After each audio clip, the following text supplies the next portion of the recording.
What's going on, guys? Thought I'd make a little video for you just in regards to the upgrades you can do for your dwarves.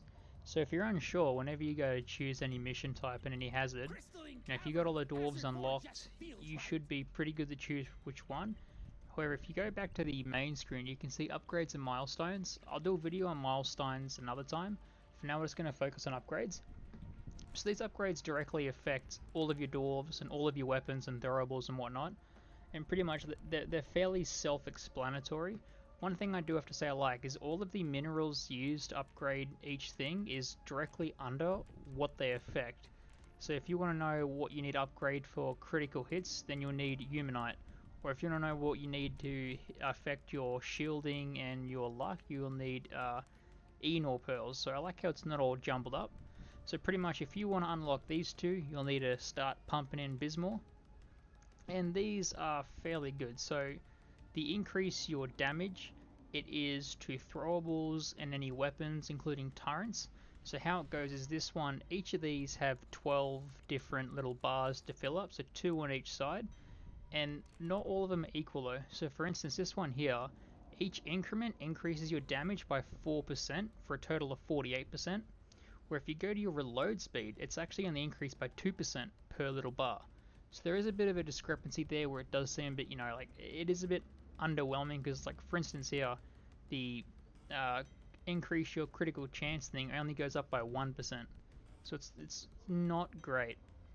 Anyway, the best thing that you should do is figure out what you want to unlock first.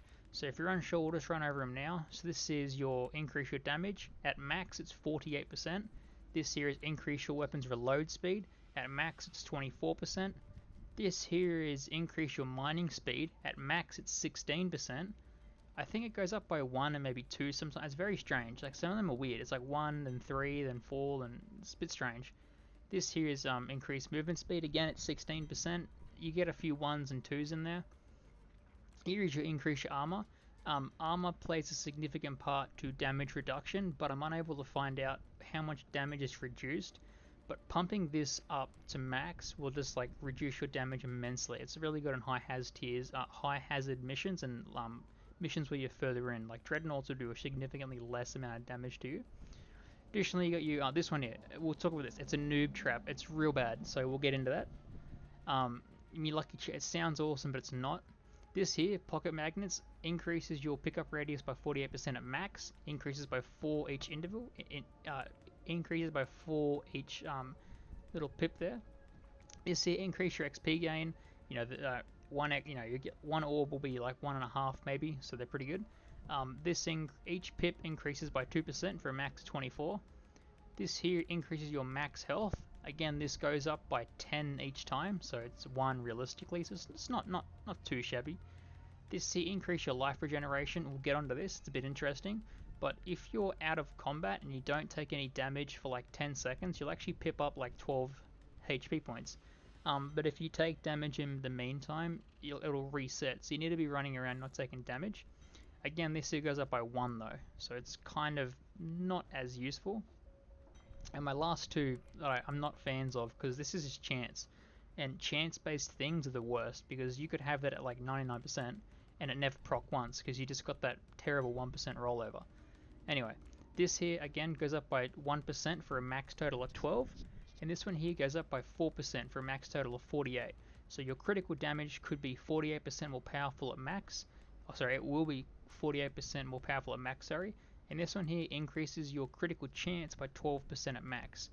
It's kind of mid, these two. I'd only recommend these two for Scout, because he has weapons that can benefit off critical hits.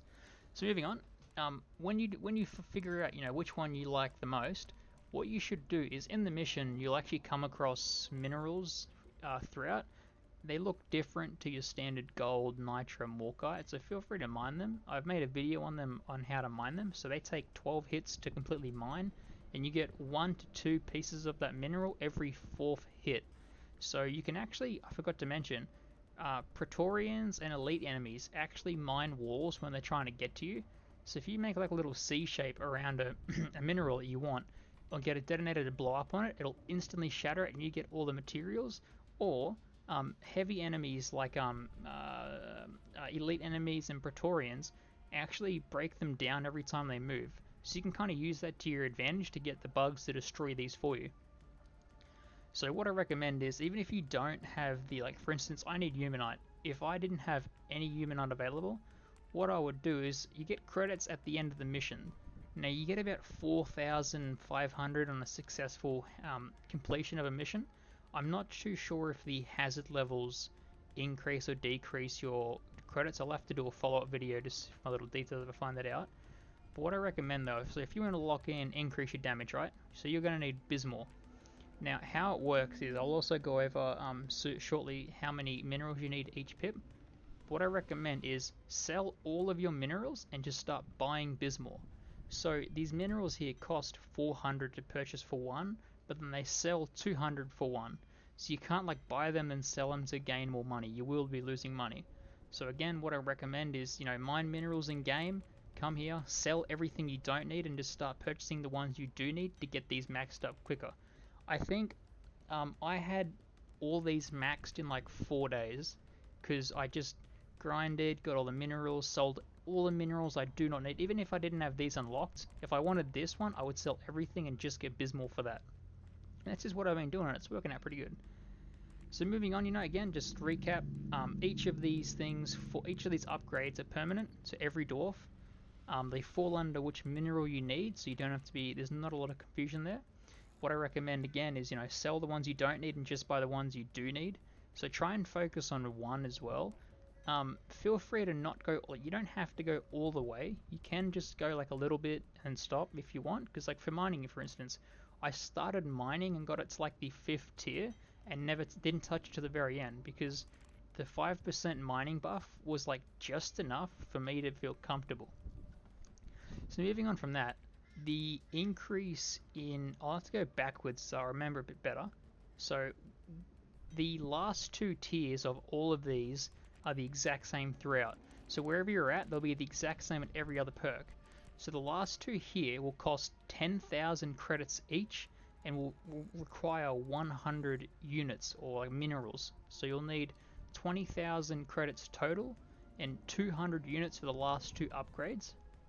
Moving down, you'll need 5,000 credits for the second last upgrades here, and 50 minerals each.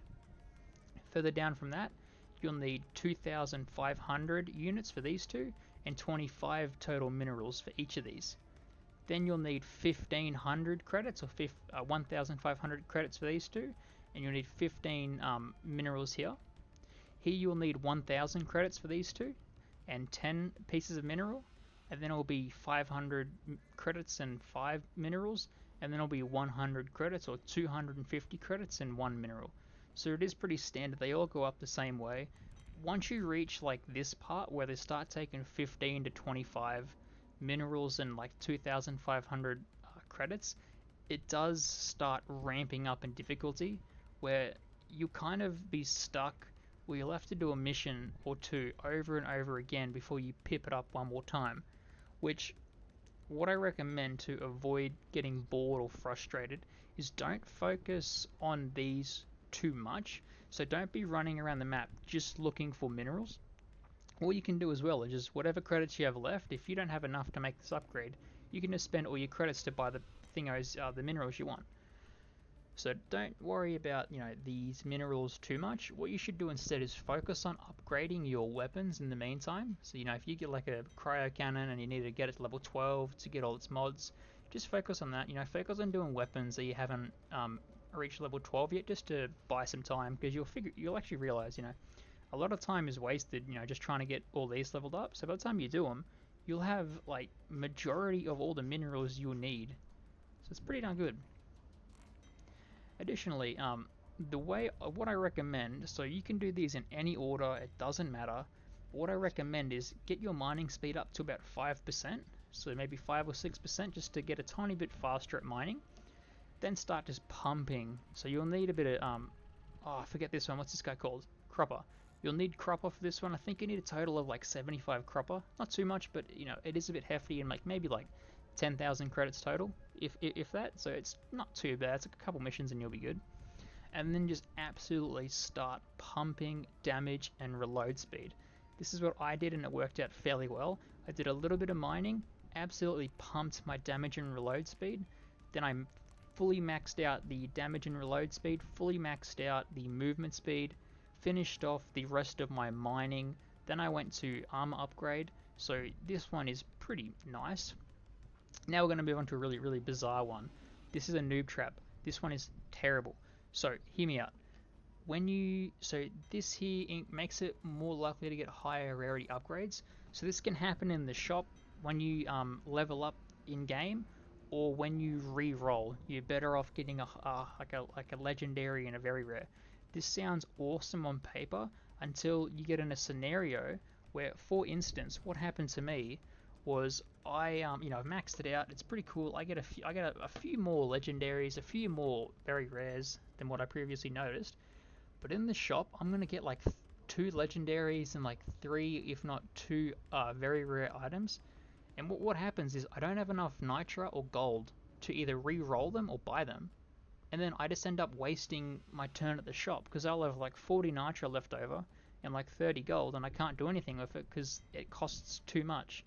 And at that point, like, even if I do re-roll, I'm possibly going to get like a grey, which I don't really want, or another legendary and very rare, which again I don't have enough credits for. So the shop is a bit of a noob trap, but when you're just leveling up in game, when you reach like a new level, it's not too bad. Just the shop will get you, because you get a time where you just can't buy anything and everything's too expensive. So this has both good sides and downsides and positives to it. So just be careful of that. I'd probably leave that one till last, just so you're a bit more comfortable with the game and how to play off at upgrades. Additionally, you've got this one. I did the pocket magnets first, just to get a bigger absorption rate for my pickup radius. This one is, I think, Jada's, Just start pumping it. It's not too bad. So I did, again, reloads damage, reload speed, a little bit of mining, fully maxed out the movement speed, fully maxed out mining, completed the shield, completed the luck-based, maxed out the pickup radius, maxed out the fast learner. These two are very nice. I'm actually reaching close to 50, if not just under level 50 when I finish my hazard mission, so these two work very nice. Now moving on to these two. These are pretty good, honestly. These are not too shabby. The increase your max HP, what can we really say about it? It's just increase your HP, it's good. And this one here, again, increase your life regeneration. So when you're not in combat, you could be shooting or you could be running away, but when you're not in combat, you'll actually get 12 health points back every 10 or 15 seconds. So it's not a lot, but it can be the health you need to survive a mission a little bit longer. So it's a bit tricky though, because at times I'm at 12 health regen. I'll only get 8 health back, and I don't know why. It's like I'll get 12 health and 10 health and 8 health and 12 health. I don't know if there's a balancing bug. I think it might be a rounding issue where it's just kind of spitting out random numbers. Maybe this means the max is 12 and the minimum is 1. I'm not too sure. It's very weird. Moving on from that though, these two, in my opinion, are the absolute worst. I believe the only reason to upgrade these two is if you have nothing else left to upgrade, or you want to play Scout's final class, which is called the Sharpshooter. By default, every dwarf has a 5% critical chance, but with this class you get a 15% critical chance increase, so that'll bring it up to 20, and then with the upgrades, you can actually get them up to 12%, which would make it 32%. So almost 1 in 3 you'll get a critical hit. It's cool. Again though, like, just because it's 1 in 3 doesn't mean you're guaranteed every third hit to get a critical hit. I've had a few games where, like, I've got a bunch of critical hit multipliers in the actual game, and I've never seen any big damage numbers pop up. Even when I'm using like high or low damage weapons, I'll never see like a larger value pop up. So I might just have terrible luck. Maybe you guys have insane luck. But I recommend only do these if you're dedicated yourself to playing the funny Scout Sharpshooter. But probably steer clear, because they're pretty mid, honestly. I'd say they're an easy miss. So I think total it's going to cost, if you want to upgrade a single upgrade or single little thingamajig here, it's going to take about, just trying to do the maths in my head, it's going to take what, 200, 100, 300, probably around 450 if not 400 units or minerals, and maybe the same, about 400,000, maybe 200,000. It'll be a fair bit. You're going to realize you need a fair bit of credits and a fair bit of minerals. It may take you a couple of days to get these upgraded, but that's kind of it. So I'm just going to leave it here. It's a bit long. I didn't expect to go on this long. But yeah, like I said, I stuck with this, got about 5% mining, maxed out damage for load speed, movement speed, maxed out the rest of mining, did the shield, did the luck, did the increased pickup radius, did the XP gains, did the health, did the life regen, starting the target practice, and when I finish that I'll start doing the increased mind-blowing abilities. So I'm going to leave it there. Hopefully this can help you guys as well. Again, you know, damage and reload speed, it's awesome. Just if you can pump them up, you will definitely notice a difference. Hopefully you guys can use this video to your advantage. I'll see you guys next time. Whoops.